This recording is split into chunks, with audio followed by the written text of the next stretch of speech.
of the Never Lose a Deal podcast. Today, I am coming to you with the topic of is Gator funding predatory? Now, before I start, I know it's been a minute since I've did a episode here on the podcast. I did take a little hiatus for about a few weeks, so I want to I thought that if I, come back on, I wanted to really do a shock and awe when it comes to, the topic of what I wanted to discuss today. And so, what brings me to the topic of talking about Gator funding is because about a few weeks ago, I met with a local real estate attorney, I mean, not attorney, investor in my area. And her and she actually was telling me about this concept of Gator funding. And I'll be honest with you, for someone like myself who is in the funding industry, I was not aware, of Gator funding. And so, as her and I started to talk a little bit more about the topic, and I really got an understanding of it by listening to her and then doing my research, I said to myself, you know, this Gator funding thing, this is interesting. And I said, and when I did my research, I went back to her and I said, I know why this Gator funding topic was never really on my radar, because it could be borderline predatory. But this podcast episode is not to knock um, Gator funding. Right now, on YouTube, there's, you know, lots of content on the topic of Gator funding, the pros, the cons, the do's, the don'ts.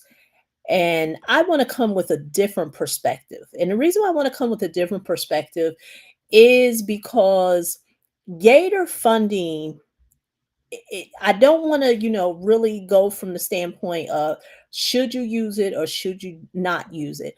But let me give you a little context for those who are not familiar with the topic of Gator funding. So, Gator funding is pretty much a transactional form of funding in real estate. So, I'm very familiar with transactional funding.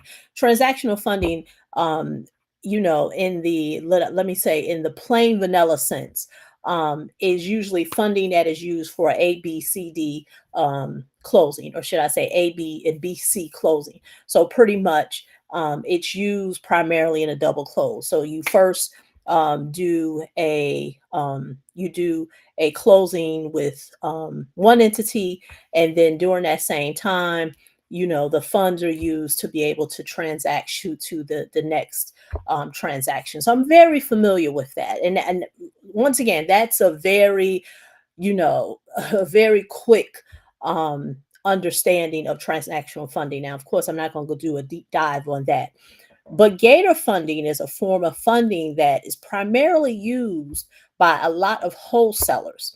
So let me paint the picture for a lot of you. Now, of course, I know people are going to watch this and they're going to have their own ways of how they use Gator funding. But remember, this came from a conversation of an investor that I know, and based on, her experience of how it's being used in this local area. Now, I don't know what's going on all across the country, but in this local area, it's primarily being used by individuals who are wholesaling.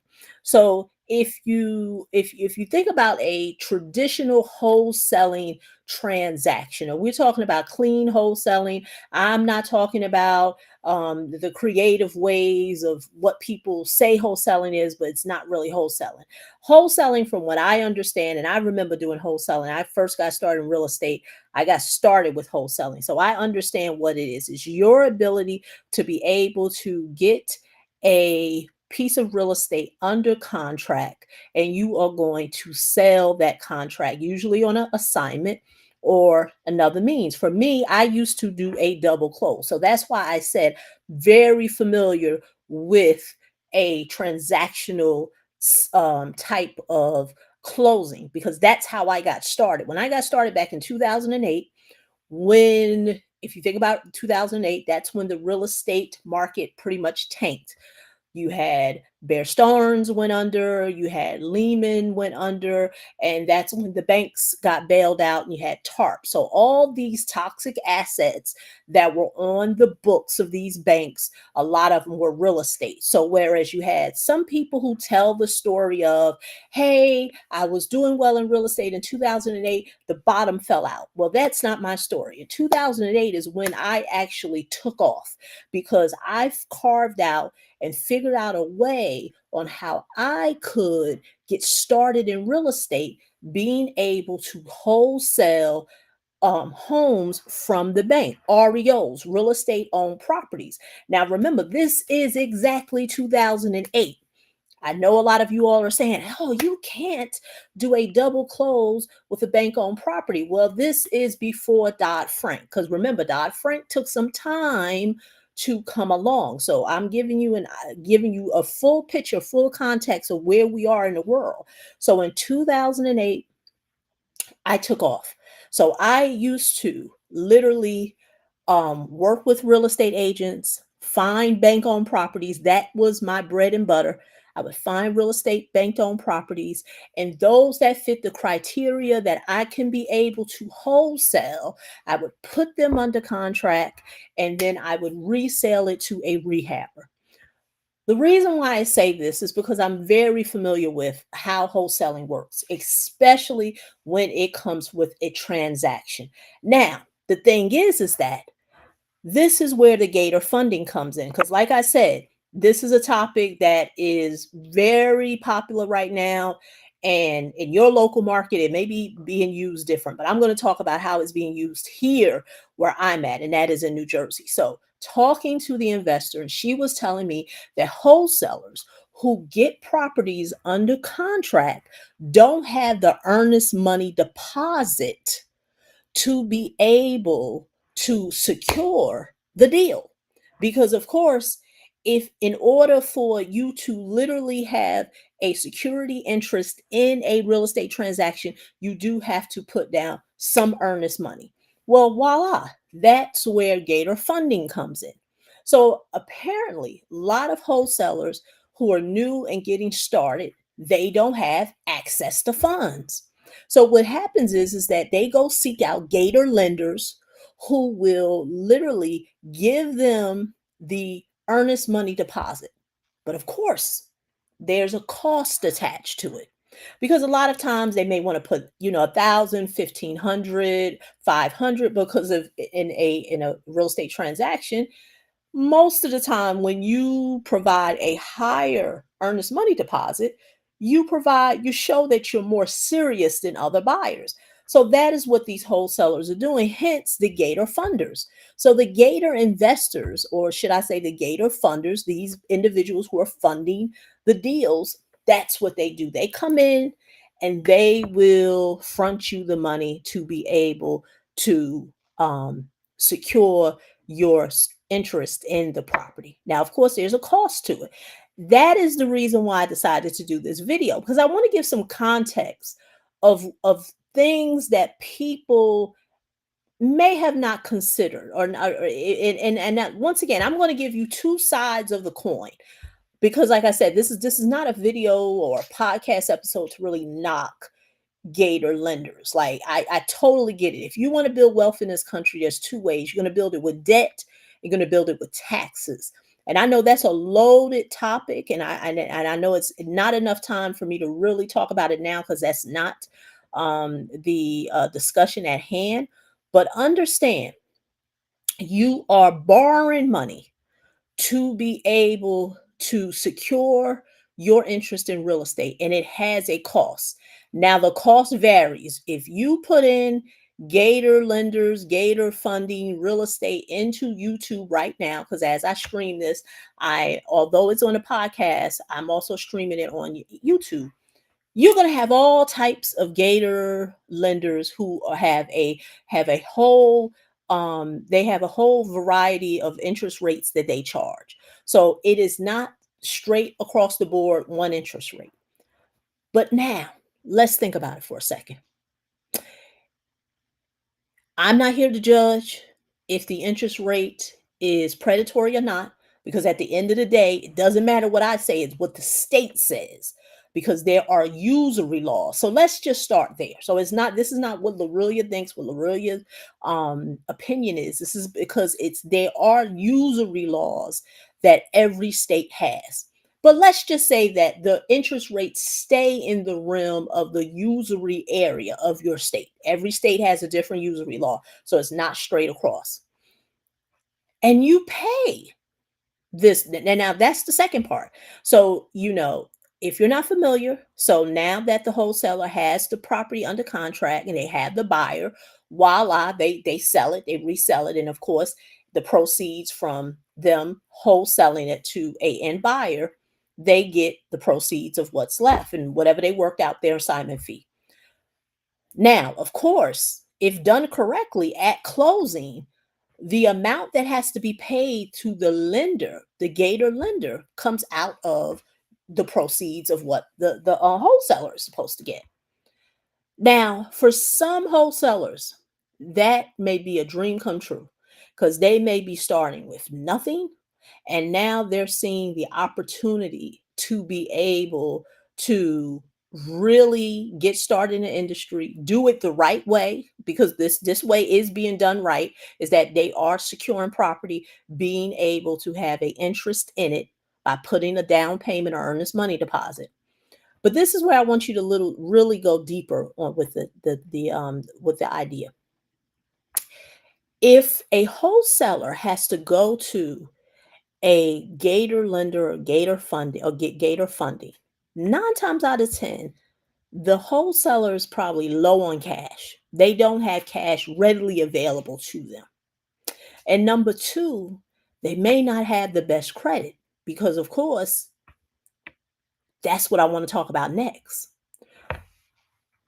If you do some research on what typical Gator lenders are lending in your area, like I said, it's not what Lorelia says. What are they lending in your area? And you start to really calculate, this is what the Gator lender is charging versus if I had access to some type of credit or any type of business funding, which one is cheaper? And the reason why I don't think a lot of wholesalers who are using Gator funding are thinking about that is because if you think about Robert Kiyosaki and the four quadrants with the cash flow quadrant, and he has the employee, the self-employed, the business owner, and the investor. I'm going to bet you that most Gator investors are operating from the B and the I quadrant.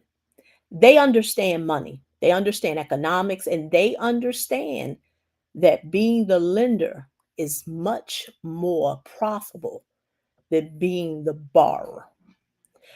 That brings me to the point of the wholesaler not really understanding economics, because the biggest lie ever in real estate is that you need money to get started. And I know you're like, whoa, whoa, whoa, whoa, whoa, really, whoa, whoa, you always talking about funding. You've talked about business credit. So what are you talking about? You don't need no money. No, no, no, no, no, no, no, no, no, no, no, no, no, no, no way, Jose. I have never been one to say you need those things to get started in real estate. That is a soundbite that has been really pushed on the internet airwaves. Why it's been pushed on the internet? Because I didn't even get started like that. So when I go back to my wholesale story and then I start to really unravel, well, how did you put the down payment down to secure your interest in a real estate deal? Because remember, you were buying from the bank. Well, I did it by building relationships. Without making this a whole wholesale class, I went out and figured out who were the buyers in the areas that I was looking to put properties under contract. Once I knew their criteria, what they were looking for, and then once I found deals on the MLS that I was going to put a contract on, Once I decided that this was a deal, I would use my end buyer's money, and I would have them to put their money down as a earnest money deposit. So my first wholesale deal back in 2008, I had to put, if I go through my storage and papers, I believe that contract I had to put down $1,500 or $1,000, something like that. That money didn't even come from me. That money came from the buyer who was buying the property. No money of mine out of pocket, but I was securing my interest. And because I had a relationship with the end buyer, it was a win-win because they clearly understood what I was doing. There was no peeking behind the curtain. It wasn't like, oh, I'm trying to fool you. They knew that my interest was only to wholesale and assign contracts. I had no interest in rehabbing and doing no fix and flips, where hence that's where they came in. Why do I bring that up? Because it goes back to not understanding the economics of real estate, because that is an example of what I just said. You don't need money. I was able to take something that someone needed, rehabber and buyer looking for inventory. Banks want to be able to take toxic assets off of their balance sheet. I'm the middleman and I know how to make this transaction happen. That's where I come in. It took no money from me to be able to do that. What it took was an understanding and knowledge. I say all that to say with um, Gator funding, the individuals who are lending to whoever, these investors, newbies, wholesalers, or whatever, they understand the economics. They understand that being a lender is much more important than being a borrower. I'm doing this podcast to give some type of context to those wholesalers who are using it, to say that it is very easy for you to transition from going back to the cash flow quadrant with the E and the S and the B and the I. Many wholesalers are either operating from the E or from the S. Some may not even be operating from either. With that being said, how easy could it be that, and I know, once again, I'm old fashioned, so most people are like, really, I didn't have no time for that. But do the economics on what it would cost if you were to really work on your own economics, meaning if you're a Gator a borrower, 9 times out of 10, I know the criteria. They have challenge credit, or they don't have no credit, or they don't have no money. But imagine if those Gator borrowers worked on their credit, worked on really understanding how economics work, and then looking at the cost of, will it cost me more? Because I've seen some of the interest rates that some of these Gator lenders that's doing videos on YouTube are charging. And when and my I'm not here to judge. Like this, like I said, this is not about, oh, Gator lending is bad. It's no, at the end of the day, I understand it. I mean, you've heard me on this channel. I've talked about the ability to be the bank by owning mortgage notes. So I understand that you being in the lending seat is a win-win. Oh, it is a win-win. But I really feel for the borrowers out there who don't understand economics. And really, that is the state of where a lot of people are in real estate, which is why you have on the internet the sound bites of people telling them that they need funding for real estate. Like that has never been something that I have stand on a soapbox for. I've always believed that funding is a leveraging tool that you use in addition to what you're doing. Not, no, I have nothing, and now let me just get a whole bunch of debt and credit or what have you and hope to get something, because that means you have no strategic plan. The strategic plan comes first. It goes back to what I said, and I'm just talking from my experience. When I said when I got started in real estate, no money, I understood that wholesaling was a way for me to get started in real estate and I didn't have to use a lot of capital. And I knew that if I paired rehabbers or investors who are looking for inventory, and I looked for banks who had toxic assets on their books that they were looking to liquidate, I can be the in-between person to buy those assets and resell them to investors. Voila. That takes strategy. That doesn't take money. That takes strategy. That takes an understanding of the economics of what's going on. At that time, the economics in the country was that the narrative of the toxic assets, the subprime mortgages, banks are getting bailed out, but there's always an opportunity. So I say this as I end this episode of Is Gator Funding Predatory? I say it, if you do, it's only predatory if you do not understand the economics of the deal. And I know there's going to be people who are going to watch this video and they're going to say, oh, but I just needed some money. My thing is this: I challenge you. Please understand the economics of what you are doing in real estate. So once again, this is Lorelia. I'm signing off. I'll see you in the next episode of the Never Lose a Deal podcast. Until the next time, please, if you are watching on YouTube, look at the links below. And if you are listening on the podcast, please rate and let us know what you think about today's episode. Till the next time. Bye-bye.